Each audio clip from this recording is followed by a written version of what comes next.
Building and Housing Minister Nick Smith quietly came into the studio. Thank you, Minister. It was very deftly done. Auckland Deputy Mayor Penny Holst did not return our calls to be interviewed today about the stuff we were looking at before the headlines, special housing areas, how they're going, supply side and dealing with the housing crisis, particularly for first home buyers. Minister, you've got some supply figures there I know you're proud of. Is supply improving? Yes, dramatically. So if we go back to post-GFC in Auckland, we were building 3,500 houses a year. Last figures for 2015, about 9,200. This year we're going to crack the 12,000 mark, or to be exact, 11,999. And then for the next 4 years, picking in Auckland, that independent report, over 13,000 houses per year. That's more than Auckland has ever built, and shows the degree to which we are being successful in doing the most important thing for the challenge around housing, and that's get more houses built. Having said that, a lot of the houses, almost all the houses, are expensive, right? Huapai, $1 million. It's not an answer to affordable housing, is it? Yes it is, and let me tell you why. If you look at a market like Christchurch, where we use the special powers under the Canterbury earthquake legislation to free up a large amount of land, 25 years worth, and you've got a very competitive market, and as a consequence you can buy a really good quality home in Christchurch for $430,000, a 3-bedroom home, a good quality home, because you've got those land regulation issues sorted. Now that hasn't come about by regulation, that hasn't come about because the government has said the developer's got to produce a particular price point. It's because you've got competition working, and that's not working in Auckland. The fundamental problem in Auckland is that section prices have gone nuts. Let me give you the numbers. Go back to 1990, average price of a section was $100,000. The average price of a section in Auckland today is $450,000. That's an increase of 350%. Over the same period, CPI has moved by 71%. Price of the building has gone up by 78%. So it is true that the cost of the built house has gone up a bit, but the really dramatic problem is land. That's related to the planning issues, and here's the rub. If the section in Auckland is 450 grand, you're never going to put a basic $200,000 building on it. You're going to be putting a building that's worth $400 or $500 on it. You're up into that $1 million bracket. Absolutely, and so you've got to address the section price issue. And the special housing areas was a response to that, announced by you. Well, no, we need to go back and understand what the special housing areas is about, because it's really crucial. Well, I've got your announcement here. 6,000 homes in the first batch. It was about increasing land supply, right? So you were extending into areas like Huapai. No, I think it's really important. You're missing a bit. You're missing a really important bit. I'll tell you what I'm not missing. That when you announced these, right, in 2013, the average property price in Auckland was $631,000 in 2013. It's $956,000 now.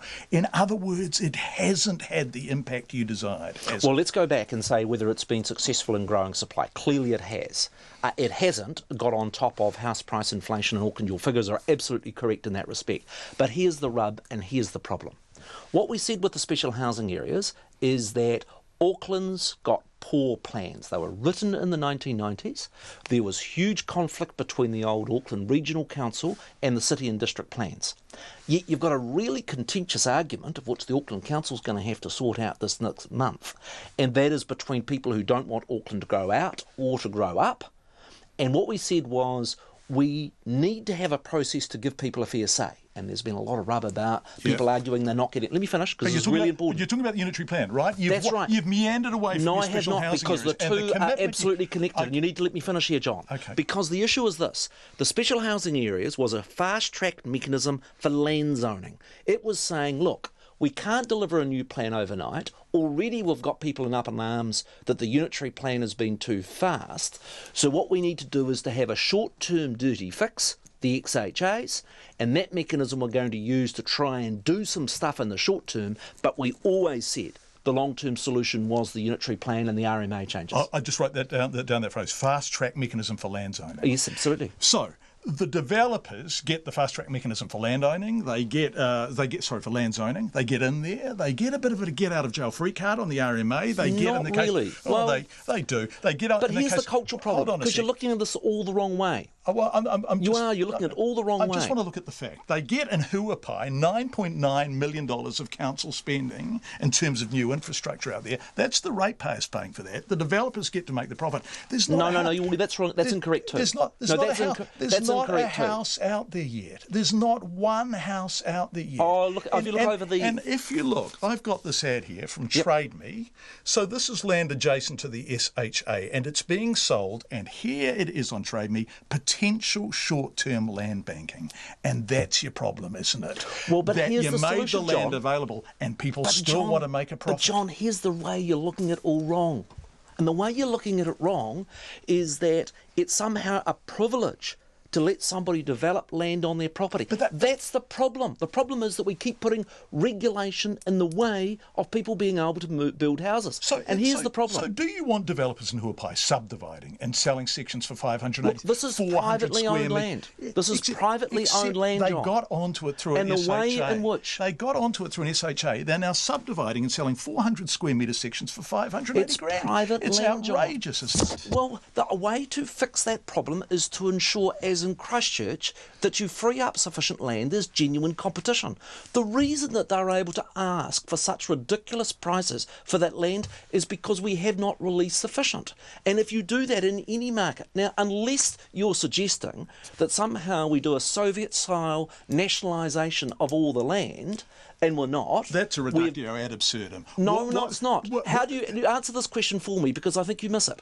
How do you force a private landowner to invest in the infrastructure and spend the tens of millions of dollars to do so? Under the SHA, you can't. The only way you can force it... Why didn't you have a use it or lose it clause? In Browns Bay, for example. We do. In Browns Bay. Now, let's be very clear about the law. Under the SHA, there was a New World supermarket sitting there. It's still sitting there. In the meantime, let's be clear about the law. That developer who got access to that land has seen the value of his land rise by 30%. And do you Lovely know, John, for some. Hey, John, do you know that on the 19th of September, the SHA status ends?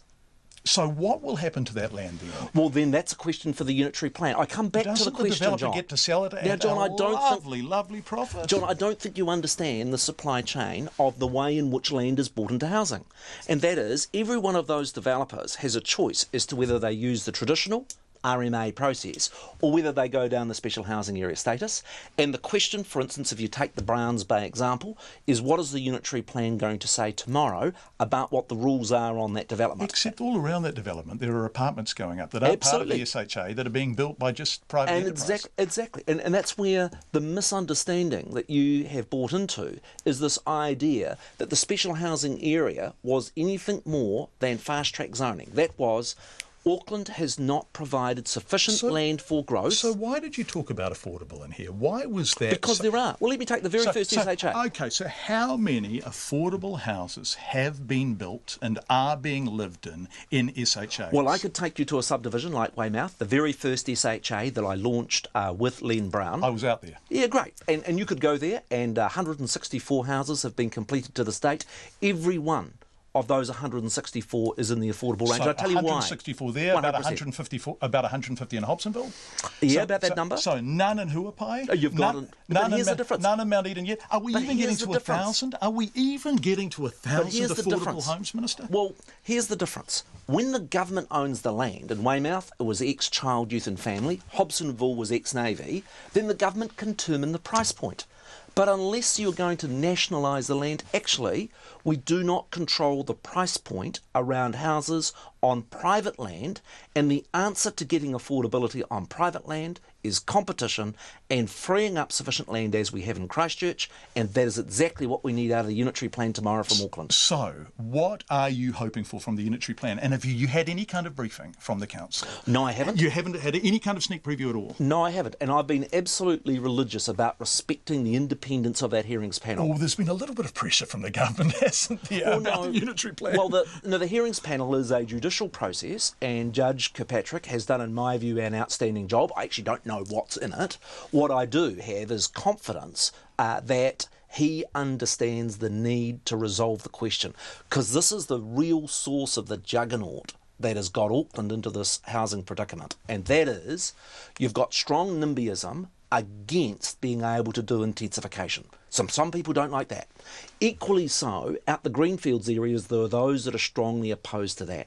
And what's happened for the best part of more than a decade is that we haven't allowed either. And if you do that, you enable those small number of people who do have the capacity to convert their land into houses to be able to have effectively a monopoly right and to provide for the extraordinary prices that you have rightly criticised. Okay, so let's go back to those extraordinary prices and end on them. So if we look at an average in May 2013 of 631 and an average in May 2016 of 956, and Alex Ashton, our reporter before, had Bronwyn, who said basically she's given up on getting an affordable home in Auckland. At what stage do you believe the supply, the kind of SHA supply you've been talking about, and the unitary plan will combine to create a genuine affordable housing market in Auckland? Yeah, well, if I take Christchurch, it took us 3 years to get supply and demand. In Christchurch in the last year, we've only had 3% increase in house prices. Actually, rents in Christchurch have gone down by 9%. So trying to predict for Auckland, I'm confident about the supply equation. The report I've produced today shows that there are going to be 2 whangareis built in Auckland over the next 6 years. The hard part is the demand side. And the biggest part of the demand we don't control, John, is in terms of the number of people that flow between New Zealand and Australia. The big change that's occurred far more quickly than I think myself and most of my cabinet colleagues would have expected. Other immigration is a factor too, right? About 5,000 new New Zealanders a month. I invite most of them settling in Auckland. Yeah, but I invite you to have a look at that very detailed report produced by Waikato University on the relationship between immigration and house prices. And what that report said was that the immigration that the government controls, the visa approvals, actually is having very little effect. The thing that's having a big effect is that we were losing 40,000 people a year for the best part of the last 20 years to Australia. That dramatically turned around over the last 2 years. That substantially has increased demand. What happens to that demand side of the factor will be part of the answer of your pertinent question, and that is, when does the supply and the demand get back into balance? My job is to drive supply as hard as possible, and that's where I'm feeling a lot more confident that we're getting it. We need a good unitary plan to finish that biz. And we will be looking at the unitary plan in depth tomorrow on Checkpoint. Nick Smith, thank you so much for joining us in the studio. studio. Enjoyed the robust chat. Yeah, thank you. So did I. Thank you, Nick Smith.